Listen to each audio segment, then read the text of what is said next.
হাসি, কিছু আশা, কিছু মধুর ভালোবাসা।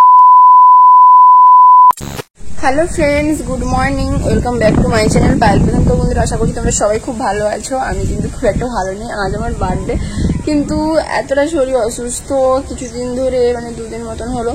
গলাটা ভীষণ পরিমাণে ব্যথা। আমি তো কালকে ফ্যান চালিয়েও ঘুমাই না। চোখটা না দলে দিয়েছি, ওই কাজল আইলাইনারও ছিল, নিচে দিয়ে কালো হয়ে গেছে। এখনই চান করতে যাবো, ফ্রেশ ট্রেশ হয়ে যাবো। কোনো কিছুই হয়নি, খাওয়া দাওয়া আরও করবো না, পুজো দিতে যাবো। তো বার্থডের দিন আজকে, মানে রাতের বেলা নয়, বিকেলের দিকে কেক কাটিং করবো। ওই ব্লগটা আগে পরে দিব, আর এই ব্লগটা আগে দিব। তো সকাল থেকে বিকেল পর্যন্ত কি করি না করি ওটাই তোমাদের সঙ্গে শেয়ার করবো। তো চলো, প্রচুর পরিমাণে আনন্দ করবো। শরীরটা অসুস্থ যদিও, কিন্তু সবাই আসবে, আনন্দ করবে, আমি আনন্দ করবো। একটা দিন শরীর যা হবে হোক, তারপরে অসুস্থ হয়ে শুয়ে থাকবো। আজকে দিনটা মোটামুটি আনন্দ করে নিই। তো যাই হোক, চলো আর বেশি বক বক করবো না। তোমরা ভিডিওটা কন্টিনিউ শেষ পর্যন্ত দেখতে থাকো, একটু স্কিপ না করে। এই যে দেখো, শাড়িটাই শুধুমাত্র পরেছি, মেকআপ টেকআপ কোনো কিছুই হয়নি। ভালো করে সাজুগুজ করবো। তো এই যে এখন বাজে 12টা, তো 12টার সময় শুরু করছি। বাবা, এত দেরি। এখন শরীরটা একটুখানি ভালো আছে। তো চলো পুরো রেডি হয়ে যাই, তারপরে আমার লুকটা শেয়ার করবো।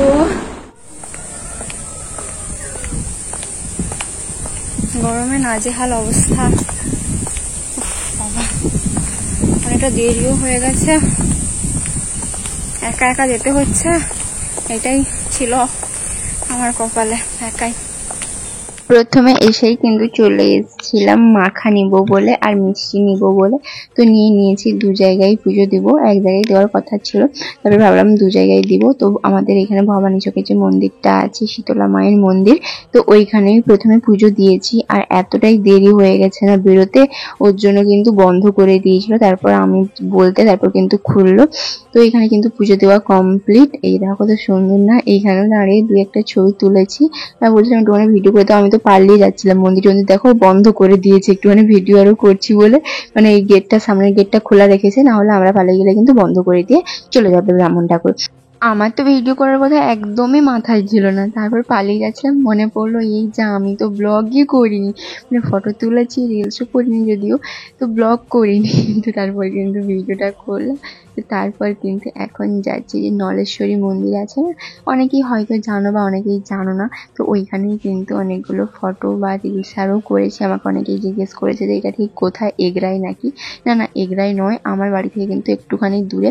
বা অনেকেই এখানে যাদের বাড়ি আমাকে বলেছে দিদি তুমি এসেছিলে, কেন বললে না? তো অ্যাকচুয়ালি আসার কোনো ঠিকই ছিল না। তো এখানে এসে যখন দেখি মন্দিরটা বন্ধ হয়ে গেছে, মানে কোথায় যাব পুজো দিতে ওইটাই কনফার্ম ছিলাম না। দেখুন, একটা জায়গায় গিয়ে মোটামুটি পুজো দিব এই রকমের। তো একটা জায়গায় দিয়েছি। এখানে না আমি এটা নিয়ে 3 বছর এলাম, তো আমার ভালো লাগে এখানে ঠাকুরটাকে, তো ওর জন্য এসছিলাম। কিন্তু এখানে বন্ধ হয়ে গেছে, কিছু করার নেই, শুধু প্রণামটাই করে নিলাম। আর আমার পেছনে ক্যামেরাম্যান ঘুরছে, আমি জানি না সে ভিডিও করছে বলে। অ্যাকচুয়ালি কি বলতো, আমাকে বলতে হয় না যে ভিডিও করে দাও, এখন নিজে থেকেই করে দেয়। মাঝে মধ্যে বলি, না হলে নিজে থেকেই করে দেয়, এটা একটু ভালো। এই ধরো আমি যে প্রণাম করছি, মোবাইলটা আমার হাতে আছে, তো এটা তো কিন্তু ভিডিও করতে পারতাম না, ও যদি না থাকতো। ছিল বলে যাই হোক ভিডিও করে দিচ্ছে। আর ভিডিও না করলে, আমি যখন আমার মোবাইলে ভিডিও শ্যুট করেছি না, এডিটিং করতে বসি, তখন দেখি 6 মিনিটের ভিডিও। এই 6 মিনিটের ভিডিও এডিটিং করতে যেটা হবে, সেই 10 মিনিটের ভিডিও এডিটিং আমাকে সেটাই করতে হবে। যাই হোক, তোমাদের সঙ্গে কথা বলতে বলতে কিন্তু আমার প্রণাম করা আরও কমপ্লিট। চুলটা ছেড়ে এসেছিলাম, যা গরম লাগছে। এমনিতে কিন্তু সকাল থেকে বৃষ্টি হচ্ছিল, আর আমি ঠাকুর ডাকছিলাম যে বৃষ্টি যাতে না হয় আজকের দিনটা, তারপর থেকে বৃষ্টি হবে, যত পারিস। কিন্তু আজকের দিনটা যাতে না হয়, তার কারণ হচ্ছে বিকেলের দিকে ফ্রেন্ড আরও সবাই আসবে। তো বৃষ্টি হলে ওরা কি করে আসবে, বা আমিও বাড়ি থেকে কি করে বেরাবো? মানে পুজো দিতেও তো আসতে পারতাম না যদি জোরে বৃষ্টি হতো। যাই হোক, হালকা বৃষ্টি হচ্ছিল। তারপর যখন বেরিয়েছি তখন কিন্তু বৃষ্টি হয়নি, 12টার দিকে বেরিয়েছি, অনেকটা লেট করেই বেরিয়েছি। আর আমি এখানে বসছিলাম, শরীরটা অসুস্থ, আর আমাকে কিন্তু মানে এটা সেটা বলছিল হাসানোর জন্য। আর আমি বসছিলাম ক্যাবলার মতন, কখন যে ভিডিও করেছি আমি নিজেও জানি না।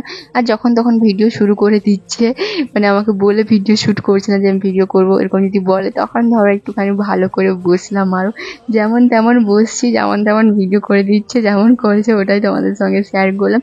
তারপর কিন্তু নিজের মোবাইলে কয়েকটা ছবি তুলছে। আমার মোবাইল তো অনেকদিন হয়ে গেছে, তো মানে কোয়ালিটিটা ভীষণই খারাপ।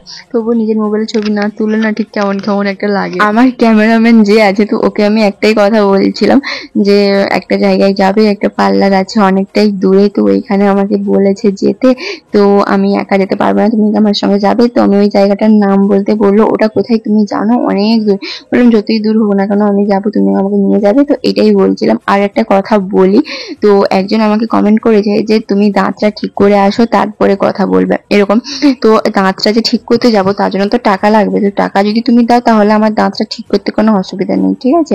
আর আমার দাঁত কোনো কিছু নেই যে ঠিক করব বলে, তো সাইডে দাঁতটা একটুখানি ছোট আছে, ওর জন্যই মনে হয় যে ওইরকম ভাবে। তো আমার দাঁত আমি বুঝে নেবো, ঠিক আছে? তোমাদের এই ব্যাপারে নাক না গলালে চলবে। তো যাই হোক, তারপর এই যে দেখো এইখানে কয়েকটা ছবি তুলছে, মানে সবসময় ছবি তুলতেই আছি। এমনিতে কিন্তু আমাদের ক্যামেরাম্যান ওর মোবাইল থেকে অনেকগুলো ছবি তুলেছে, ভালো ভালো, ওর কোয়ালিটিটা ভালো মোবাইলে, ওর জন্যই তো ওকে নিয়ে এসেছি। আর ওইগুলো কিন্তু আপলোড করেছি ফেসবুকে, তোমরা অনেকেই হয়তো দেখেছো। এই জায়গাটায় কিন্তু অনেকগুলো ছবি তুলেছি, তবুও নিজের মোবাইলে ছবি তুলছি। নিজের মোবাইলের ছবিগুলো কিন্তু বেশি পোস্ট করিনি, তার কারণ হচ্ছে ভালোই হয়নি, তবুও নিজের মোবাইলে তুলেছি।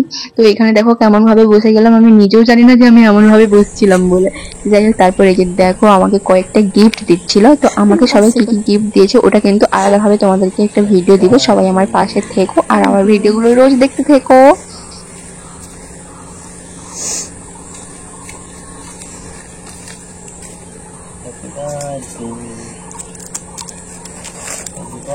কাছে তো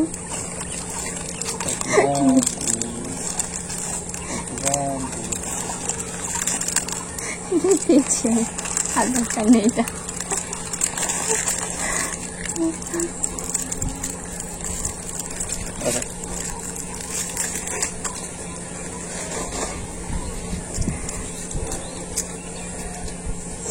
একটা করে নিয়ে আসছি। Thank you, thank you.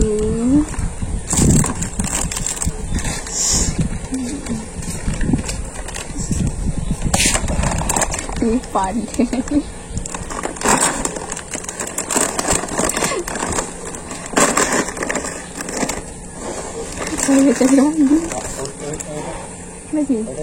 কি আছে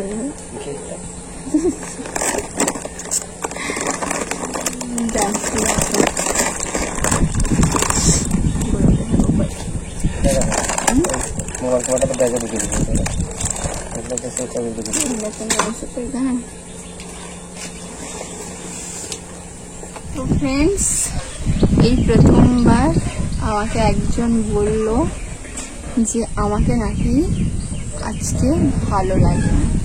তো প্লিজ তোমরা একটু জানাবে তো আমাকে আজকে কেমন লাগছে। ও প্রথমবার বললো, তাও আবার আমার বার্থডে দিন। ঠিক আছে, আরও মন খারাপ করে দেবো আজকে, মন খারাপ করে তাকে বাড়ি পাঠাবো। এই যে দেখতেই পাচ্ছ ওইখানে বসে আছে ছেলেটা, লজ্জাবতী। এখানে একটুখানি সময় কাটাচ্ছি, খুব ভালো লাগলো। রাস্তায় যখন হেঁটে হেঁটে আসছিলাম অনেকেই আমাকে উইশ করলো। একজন স্কুল ফ্রেন্ড, তো ওর সঙ্গে অনেকজনের পথ দেখাবো, আমাকে দেখে বলছি হ্যাপি বার্থডে। বললাম তুই জানিস তো আজকে আমার বার্থডে?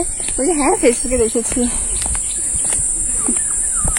এখন বাজে 2:50, মানে 3টা, এখনো পর্যন্ত কিছু খাইনি। মাথা প্রচুর যন্ত্রণা করছে, মাথা ঘোরাচ্ছে। এত যে হেঁটে কি করে যাবো ওটাই ভাবছি। উফ বাবা, একদম হালকা হয়ে যাচ্ছে আমার। এতটা গিয়ে ঘুমিয়ে যাবো বাবা, আর পারছি না। এমনিতে শরীরটা অসুস্থ, গায়ে জ্বর উঠেছেও, আর ভালো লাগছে না গো, ভীষণ অসুস্থ লাগছে।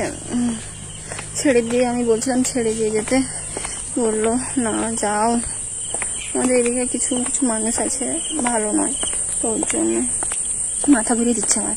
তো চলো দেখতে থাকো। আর একটা কথা বলি, তো বার্থডে সবকিছুটা ও কিন্তু আমাকে অনেকগুলো গিফট দিয়েছে। ও কেন, বন্ধু বান্ধব যারা দিয়েছিল, তো বললাম আমি আলাদা একটা ভিডিও তোমাদের সঙ্গে শেয়ার করব। তাছাড়াও বার্থডে সবকিছু কিন্তু ওর খরচ হয়েছে। তো যাই হোক, এখন কিন্তু বসে গেছিলাম খেতে, আমার মায়েরা সবাই খেয়ে নিয়েছে। এই যে দেখো আমার অনেক কিছুই কিন্তু আইটেম করেছে, বাট আমি তেমন একটা ভিডিও করিনি, আর কোনো কিছুই কিন্তু নিইনি, সাদা ভাত আর চিকেন দিয়েই কিন্তু খেয়েছি। সবাই ভালো থেকো, সুস্থ থেকো, আজকের মধ্যে সবাইকে টাটা।